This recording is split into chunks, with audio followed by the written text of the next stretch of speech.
বলিউড তারকা ঋত্বিক রোশনের বোন সুনায়না রোশন একসময় একাধিক জটিল রোগে আক্রান্ত হয়ে মৃত্যুর মুখে পড়েছিলেন। সেই কঠিন সময়ে বোনের সুস্থতার জন্য সারা রাত মন্দিরে বসে প্রার্থনা করেছিলেন ঋত্বিক। সম্প্রতি এক আবেগঘন পোস্টে এমন তথ্য জানিয়েছেন সুনায়না।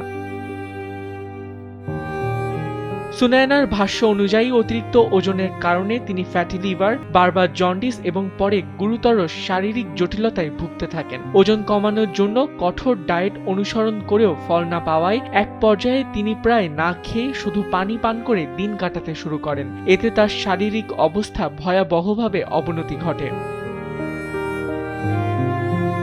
তিনি জানান, অসুস্থতার এক পর্যায়ে টানা 2 থেকে 3 দিন তার জ্ঞান ছিল না। চিকিৎসকেরা আশঙ্কা করেছিলেন তিনি প্যারালাইসিসে আক্রান্ত হতে পারেন কিংবা কোমায় চলে যেতে পারেন।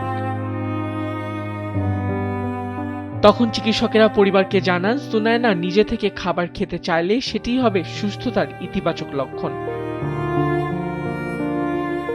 এমন সংকটময় সময়ে ঋত্বিক রোশন একটি মন্দিরের বাইরে রাতভর প্রার্থনা করেন। কয়েকদিন পর সুনায়না নিজে থেকে খাবার খেতে চান এবং ধীরে ধীরে সুস্থতার পথে ফিরতে শুরু করেন।